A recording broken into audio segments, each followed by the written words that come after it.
G'day everyone and welcome to Talking Leadership. This is Eric Perez. Today we are doing a slightly different podcast around looking at what has been termed the Australian Leadership Index, or ALI. I have the very profound pleasure of being joined by one of the co-creators of the index. This individual works as a senior lecturer in leadership under the Faculty of Business and Law at Swinburne Business School, which is part of the Swinburne University of Technology. Can I welcome Dr. Samuel Wilson to the podcast? How are you, Sam? Eric, very well. Sam, look, thank you for joining me. And again, for those listening to the podcast, the standard fare has been me being able to interview some very good leaders across the Australian economy that wanted to talk to me about their leadership journey. And today is a little different. We're not focusing on an individual per se, but an index, a leadership index that's been developed by Sam and others through Swinburne University of Technology. So, Sam, I just want to get into the background into why was the index developed. So, if you can give me the abridged version, what drove you to develop the index and what's its ultimate goal? Great, thanks, Eric. So in terms of the purpose of the index, it's probably worth saying a few words about the sort of context. So, of course, it's no surprise to anyone listening that for years now, maybe even decades, there's been a sense that many leaders and the institutions that they lead are often more concerned with their own self-interest than the wider public interest. And this is perhaps illustrated no more profoundly than the recent Royal Commission into Banking. And this is, of course, just one Royal Commission among dozens of Royal Commissions that illustrate these failures, sometimes systemic failures of institutions and their leadership. And I guess one of the things that really jumps out here, Eric, is that we're not thinking about leadership failures as a case of a few bad apples, but we're thinking about leadership as the shared duties of a collective of people within our organizations who are responsible for the stewardship of organizations and are responsible for making sure that it serves the wider public interest, or at minimum, doesn't actually deform the wider public interest. And so in the context of one scandal after the other, be it in banking, be it in aged care, be it in among the churches, we wanted to get a sense of, look, what is this thing that we know? Okay, let me put it this way. We all have a sense of when leadership goes bad and when leadership is self-serving. But it's much harder to say what leadership for the public good actually is, and to give us a positive goal to approach. And so what we were keen to do is to say, okay, what does leadership for the public good or greater good actually look like? And what are the drivers of this? What does the broader community think and expect? And how can we bring forth a world in which we see more leadership that does serve the public interest? And we're talking here not just in the government sector, not just in business, but across all of our organizations. So we're looking here at public sector institutions too, like schools and hospitals. We're looking at the justice system. And we're also looking at charities and the churches and trade unions. So we wanted to take just a global picture, if you like, of leadership that serves the wider public interest, measure it, and hold this up to the community to say, this is what you think, what do you want, and what are our next steps? Wow, thank you, Sam. And that places leadership in a much broader, like you say, societal context than I'd had given much attention to. And again, this is more of a display of my ignorance of the topic area. But you get very much focused when you're trying to look at, say, leadership development, which I've been doing for a little while, and it's really at what I would say is a more of a micro level. And if I'm hearing you correctly, the ALI is about a macro look at leadership in that societal context. Do I have that correct? Is that a fair summary? Eric, that's perfect, really. So, as you say, most leadership that we experience and that we learn is at a micro level. And I'm a social psychologist by trade, and so my research and expertise really lies in one extent at the individual level. And so historically, and even still, leadership is this phenomenon that occurs in small groups or teams or organizations. And that's where most of our focus goes. And that's appropriate. But it's also the case that leadership occurs beyond organizations too. And it's also the case that our institutions have broader, often systemic consequences for the wider society. And I guess that's also illustrated quite nicely in banking scandals as well. And so we wanted to think, okay, look, we know leadership occurs within organizations, and we know a good deal about that, the styles and what brings it about, how to develop it. What seems to get a bit less attention is the idea that leadership occurs between organizations too, and our leadership has broader consequences for more than just the obvious stakeholders, be they consumers or shareholders. Yeah, and that's again that adds a level of analysis to what I said in my the podcast. This thing called leadership, and it's a lot more nuanced, and this just adds that other level. So can I ask you, in terms of the index itself, Sam, when you talk about greater good, what is leadership for the greater good? Can you define that for the listeners? This is one of those questions that I both love answering, and also have a sense of dread as well, because it's so easy to talk about the common good or the greater good. We have some sort of intuitive sense of what it is, but it's one of those strange concepts, Eric, that when you actually try and define it, it becomes incredibly difficult and even a little bit slippery.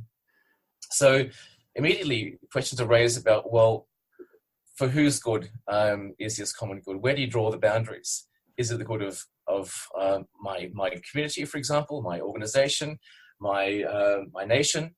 It's not clear where you draw the boundaries. It's also not clear how you define the good.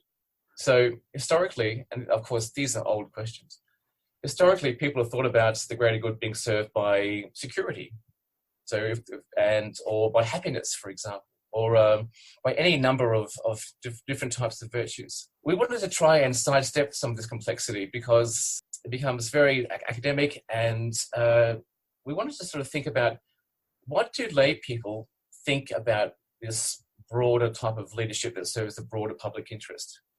And so what we're talking about here, and this comes through in our comments all the time, this is a type of or approach to leadership that serves the wider community, that serves the broader society, irrespective of your stake in an organization, for example. And so what we try and do is break it down into sort of three broad areas.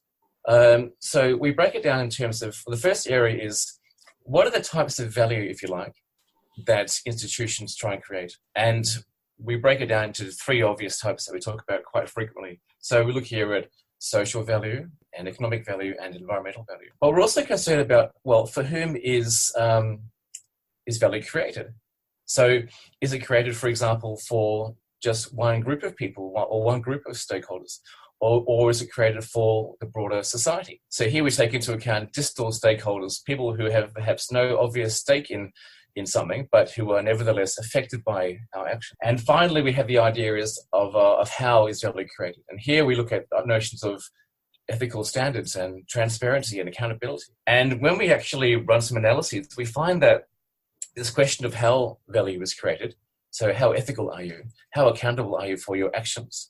We find that these things are the central predictor, if you like, of perceptions of leadership for the common good. It's this notion of doing things ethically, transparently, and in a way which is fair, which is like the sort of core concept, it seems. Yeah, look, Sam, that draws up a million and one questions in my mind, and I'm glad to hear that it's when you're talking about defining this thing called greater or common good, that the index is looking at those three layers that you talked about. And the one that stood out for me, I guess, initially, and hearing that in the index, is that when you talk about social, economic, and environmental outcomes, kind of akin to a triple bottom line approach, that those three things are critical in any understanding of leadership. But all of those other things you talked about, like transparency, ethical norms or ethical standards, and the needs of different groups. Yeah, I can see why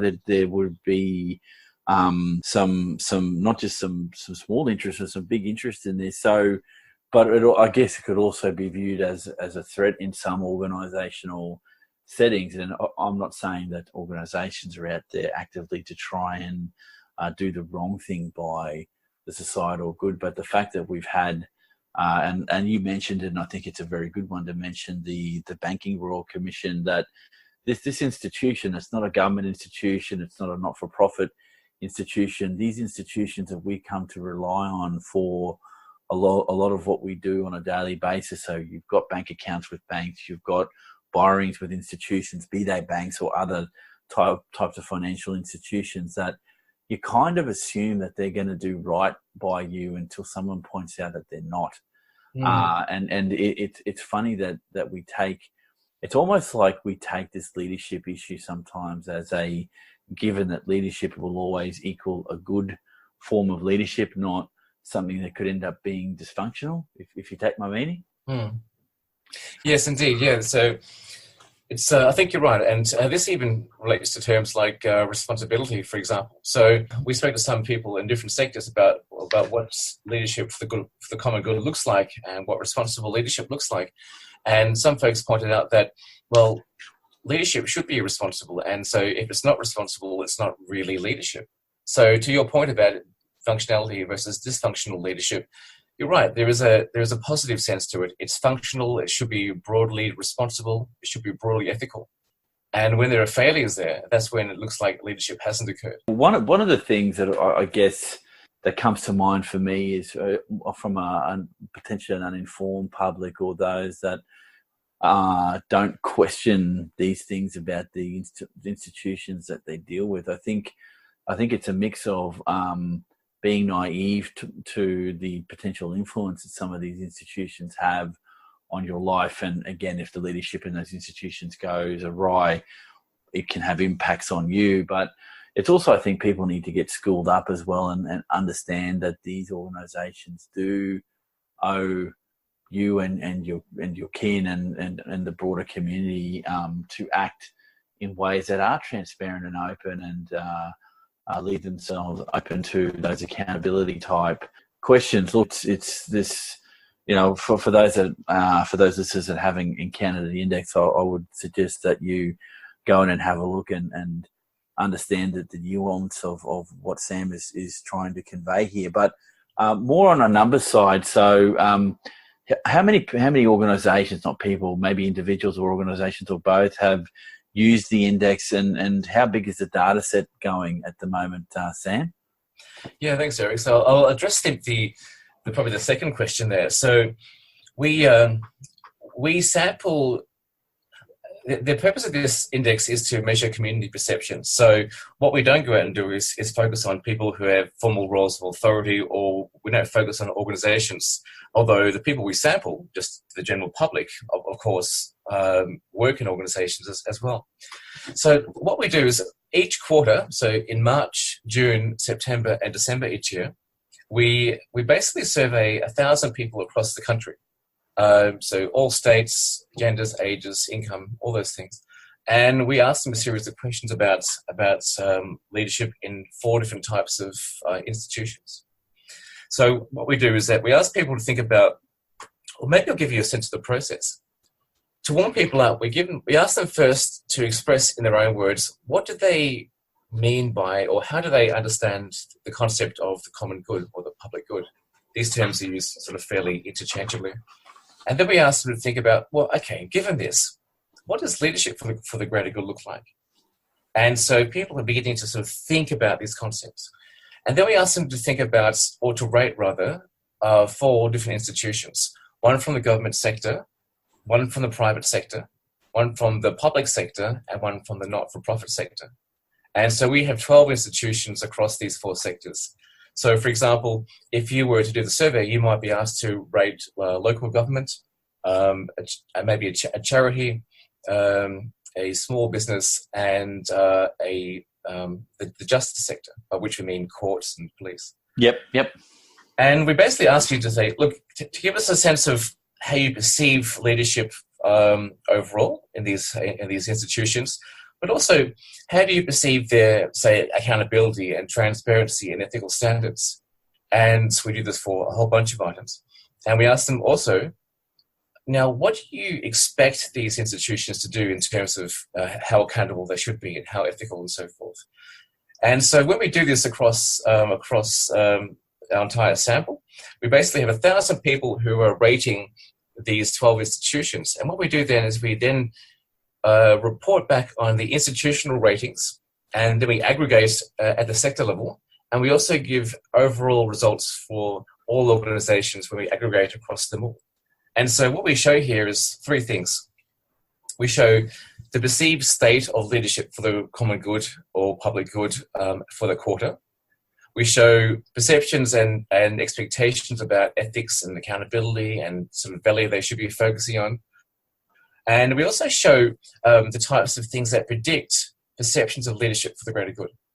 So, for example, this means we can actually show that things like ethical standards and transparency and accountability are like the core drivers, if you like, of these perceptions. And actually, what's quite interesting about this, and we might circle back to this later, is that we show that some things loom very large, yet other things don't loom large at all. So I'll give you an example. We find that for the private sector, which we measure as multinational corporations, large national businesses, and small and medium businesses, we show that the extent to which you focus, or these institutions focus on creating economic value, doesn't actually have any relationship at all to perceptions of leadership for the greater good. So in other words, we expect these institutions to create economic value as part of their just regular business. But you don't get any points for that in terms of leadership for the public good. You do get points for things that go beyond the status quo. So the creation of social value, for example, is seen as really important for businesses in terms of how much leadership they are seen to show for the public good. So each sector has its own unique drivers. And so it's kind of nice to be able to unpack this. And this big data set, we now have 6,000 responses, allows us to show in a pretty robust way what people think, what people expect, and the sort of things that all our leaders can focus on if they want to improve how they're perceived by the broader public. Wow, okay. And so when the index first started, I guess, tracking over time, have you seen much change or variability year on year? Well, we started tracking in September last year. So we didn't launch the survey, or didn't launch the index rather, until July this year. So we wanted to wait until we had a full 4 quarters under our belt to see what sort of trends were there. Gotcha. So what we show is that the trends remain pretty stable really over time. You get a few blips, and I'll talk to that in a moment. But I guess the most pronounced thing we see is that different sectors are associated with really distinct perceptions. So the best performing sector in terms of leadership for the greater good is the public sector. So we're talking here about public schools, public hospitals, the justice sector, but intriguingly, the sector that performs the worst, that should be perceived as performing very highly, is the government sector. And we aggregate here across federal, state, and local governments. But basically, we find that the majority of Australians don't perceive these institutions, and the federal government fares the worst. They don't perceive government institutions as actually showing leadership for the greater good. And now there's a remarkable sort of paradox there. The institutions, the public sector institutions that governments obviously influence and to a great extent, they are perceived as the leaders of the public good. But the governments themselves, they're seen as largely sometimes the enemy of the good.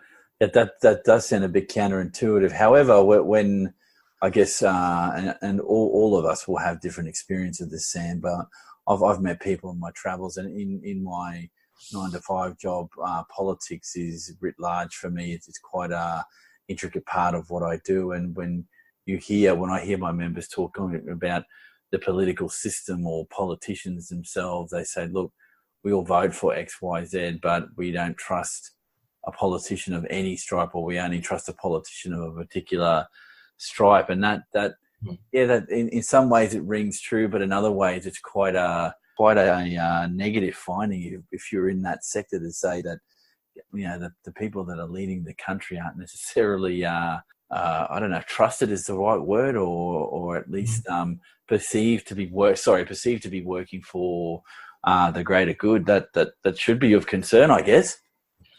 Yeah, indeed. And this actually, if we look at just the government sector, this taps into the broader discussion about the state of democracy. And so there are other surveys around, for example, the Scanlon social cohesion surveys that, among others, that showed just how young people, for example, view democracy. So we see, just to paraphrase some of the findings, we see that young people increasingly don't think democracy is the best system of government. There is this, as you say, like a lack of trust, this persistent lack of trust, and a sense that our interests aren't served by these institutions. Now, of course, the reality is more complex than this. These are, in many respects, largely stereotypes. So we have these broad, crude views of these institutions. But the people in government, for example, we know that many of them, probably most of them, are there to try and do some good. So, this is where there might be some sort of misfit between about the reality of the people who work in these institutions and do their best, and the broad social or community views of them. So it's quite a difficult situation to be in, where you're seen as not caring about the public, and yet that may be all you're trying to achieve. Can I ask you something, Sam, then about that? Because this is, again, in terms of the finding around government, is that is a potential confound here that a certain percentage of the population, be they young people, people in their early 30s, middle-aged people like myself, or those that are 60 plus, that some people in each of those age groups or cohorts don't fully understand the role and work of government and what those working in those sectors actually do, versus their perceived understanding that may or may not be correct around what these individuals do? Yeah, look, I think that's right. So one example we can share about that, and this relates to all institutions, not just government, is that the more familiar you are with an institution, for example, you might work for a large national company. The more familiar you are with the institution that you're rating, the more optimistic you are, and the more positive your appraisal is. This makes sense, doesn't it? So if I don't know you, I can only really rely upon my understanding of your sector, for example. Sure. But if I know you and the work you do, I'll have a different take, and that comes through in the findings. As a finding, does that mean then that the community needs to? I'm sorry, I'm trying to find the right word here. Maybe needs to is not the correct phraseology, but that as a group we need collectively to get a better understanding of the institutions that we interact with, to demand more positive social good coming out of these institutions. Because like I was saying before about the banking analogy, I was just as stunned as anyone else to read what the shenanigans that had gone on with the banking sector, and the Royal Commission was well overdue. And I'm definitely not into the politics of why it took so long or who's to blame for not bringing it on. It's happened. We see that there's been some significant institutional failures, but until that particular process was kicked off, I was quite comfortable to assume that they were doing the right thing until somebody proved that they weren't. And is that a factor of general malaise in the community about institutions, or is that typical in any given society that you might run this index through? So what I'm asking in some senses is, would you expect the same kind of results in other English-speaking Western world? So if this was run in Canada or the United States or United Kingdom or New Zealand, that you would expect to get similar results? I think broadly the answer has to be yes. So many of the same debates that we're seeing in Australia and Britain, for example, and the US, there are clear differences, of course, but there are obviously some similarities too. So these cultures of our organisations and sectors, they're not wholly dissimilar. And certainly, as you say, if you draw the line at the English-speaking nation, so the Anglosphere, there are broad ways that we sort of think about how we construct our institutions and operate ourselves. We share the same types of papers and analyses about what makes us tick, and we learn from each other. So I think, broadly speaking, you would expect similar types of trends. And this issue of trust, collapse of trust, as the Edelman survey showed, for example, it's not unique to Australia. It's quite a general sort of phenomenon. But I wanted to maybe pick up another point. There's something intriguing in what you're saying before about, I guess, whether we're responsible for finding out more about institutions too. And I guess one thing I wanted to maybe to suggest that we discuss is the idea of transparency. Transparency is this big topic at the moment, and we're concerned about the levels of it. We don't, for example, we think that there's low transparency in government, but there should be much higher transparency. There was a study recently where politicians were actually, I think it was published in The Conversation, they were sort of complaining that if only people understood what we were doing, then they'd actually see what sort of good we're creating. Yeah, okay. One can have some sympathy for that. But it's difficult here because obviously our institutions need to be more transparent. It shouldn't take a royal commission to find out some of the more egregious things that have been going on. And equally, maybe citizens should be more engaged as well to actually know what, for example, governments can actually do and the limits of their roles and how they work through other sectors. Sure. Thank you for bringing this up, Sam, because this triggers maybe not questions, but just something that you might have a view on, is that the less informed the body politic is around how our institutions work, and for example, government being one of those. So I'm however you want to view this, I've had to become, and I guess I enjoy being not just a political but government tragic. So I understand how, it's hard to admit, but I understand how local, state and federal government operate in broad terms, and in some specific areas I'm quite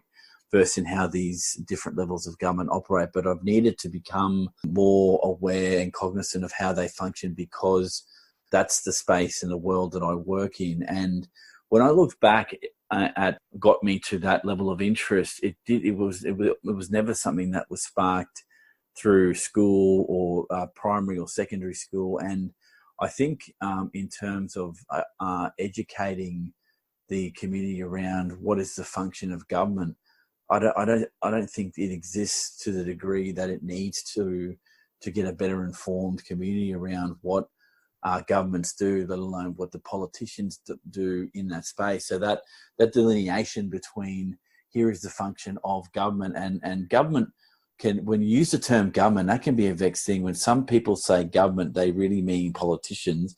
When some people use the term government, they mean either local, state or federal government. Or when some people say government, it's a combination of the two. And I'm not sure how you split that apart, but a civic understanding of how the political system works in this country, I don't think exists to the degree that it could, and that might, in the future, that might bring up a different outcome for the index. But it's quite clear to me that there is a lot of misinformation or misunderstanding of what the different levels are expected to do.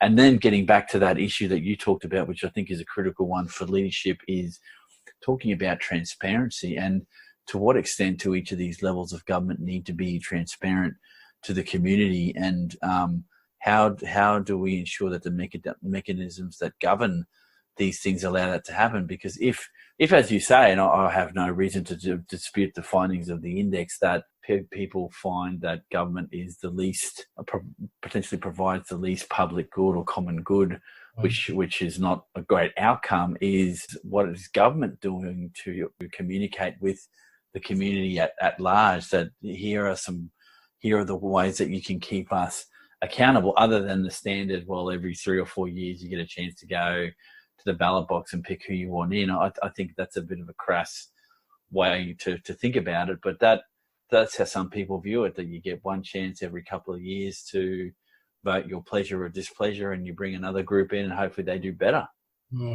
Yeah, this we can go off many different angles, but I wouldn't mind staying with this for a while longer, because it really draws attention to the flip side of leadership, which is followership as well. And good leadership needs good followership, and a preparedness and a willingness to maybe learn and to understand, for example, how the limits of institutional power and who's responsible for what. But also to actually take the time to. My thought here is that it's very easy to say, for example, that governments aren't transparent, but really it sort of also begs the question about what are we prepared to listen to. Yeah. Yep. It's not for nothing that our attention span has meant that sound bites are required now rather than long form explanations about difficult contexts and why we need to take the choices we take. So in some respects, I feel some sympathy for anyone in these roles where it's difficult to convey the depth and the detail when there may be a soundbite expectation from you. Yeah, I'm glad you brought that up, because that's the other thing too, that in some ways the way that we hear what's happening in those institutions either comes at us through what you call traditional media, so newspapers or television media, news organisations of whatever stripe. I'm not getting into which way the ABC leans or Sky News leans.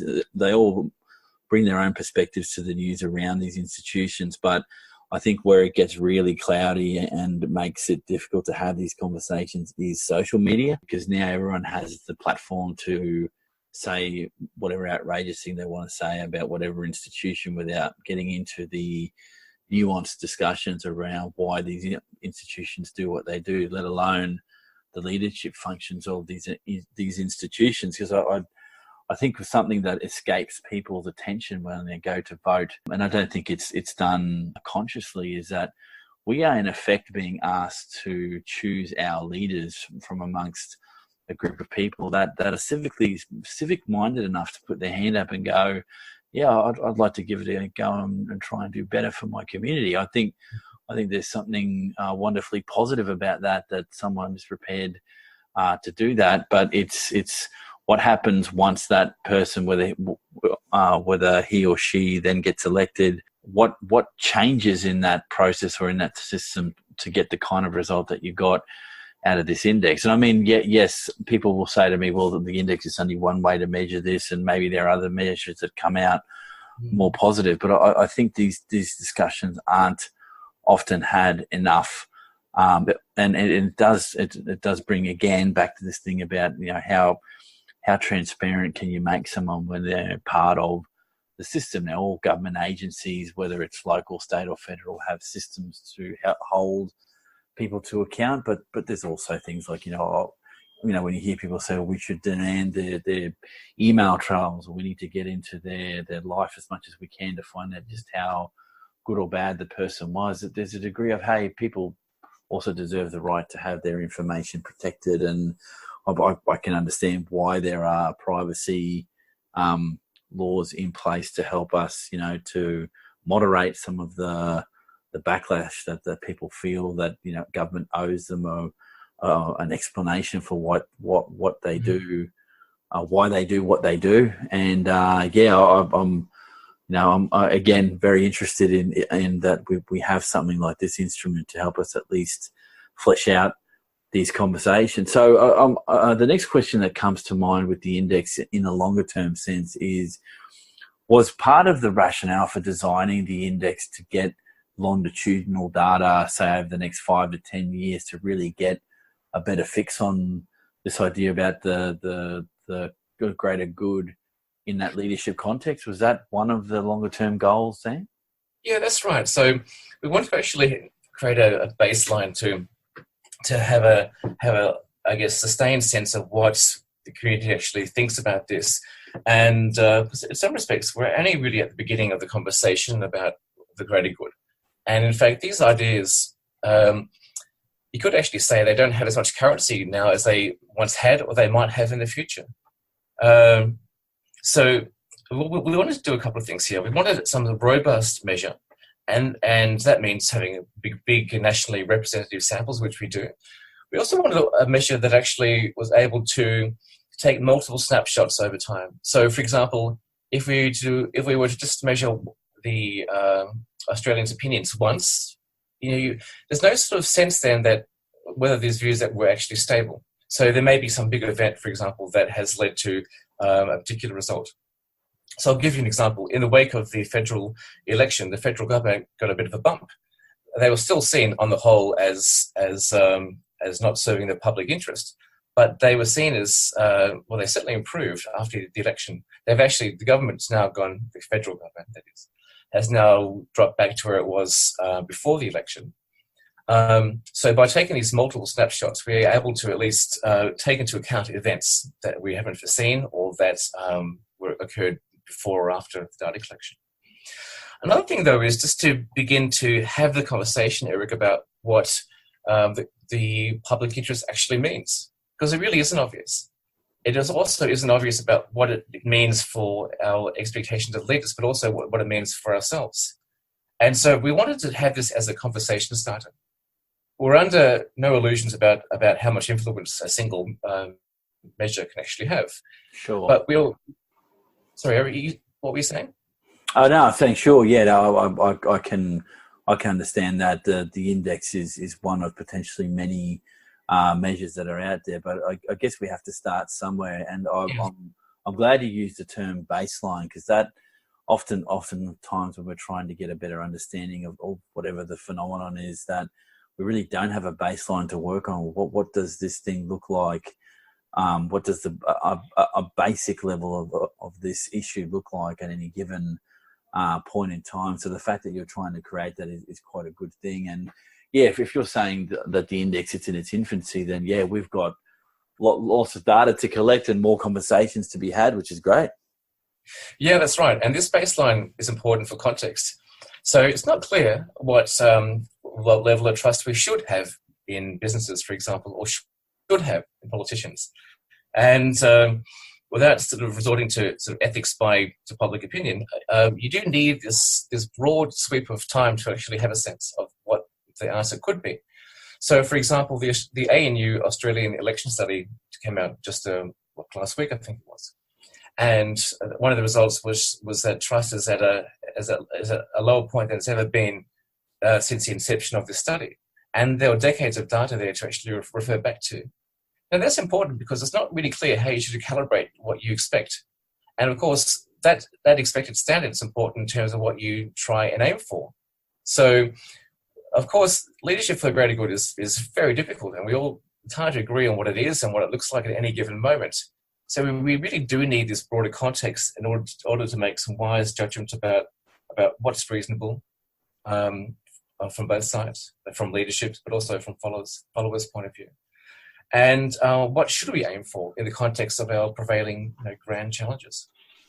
Yeah, that makes a lot of sense to me, Sam. Look, Sam, can I ask for the benefit of the listeners? I'd like to put up some links to the index once the podcast gets published, so that people can go in and have a look for themselves. And if they've got some questions, they can, of course, maybe I don't know where they would send those questions, but what I'm trying to do with the podcast is trying to get information out to as wide a public as I can around the leadership topic. And this one has been quite an interesting one, and it will be a challenging one in terms of having discussions down the track, because we're asking what is that next level of thinking around leadership beyond the micro to the macro, and how does one impact the other, I guess, is an important question to be having. And this will be one way to have that discussion when you talk about it, creating some context. That's an even more important thing to me, I guess, is because you've got to ground your conversations in something tangible. So could I ask you, maybe for the benefit of the listeners, I'm going to hit you up in 12 months time and we can talk about maybe what are the trends looking like 2 years on? That'd be fantastic. Yeah, so thank you, Eric. I mean, I'm delighted to have that conversation again. In terms of contact details, people can actually find out, my details are under the About section. So one thing I want to say here is that in the spirit of transparency, we're fully transparent. So you have my contact details there as well, but we also show all of our data for free via our data portal. So don't take my word for it. Go to the website itself, would be my advice, and see what the data tells us about what the wider community thinks. So we want people to ask their own questions and answer their own questions with this. No, that's great, Sam, and I'll make those links available and there for people to have a look. So for the benefit of the podcast listeners, I've been having a very interesting discussion on the Australian Leadership Index with Dr. Sam Wilson from Swinburne University of Technology. Sam, thank you for your time today. You're very welcome. Thanks, Eric. And for those listening, this has been Talking Leadership. I'm Eric Perez, and I'll catch you all on the next podcast.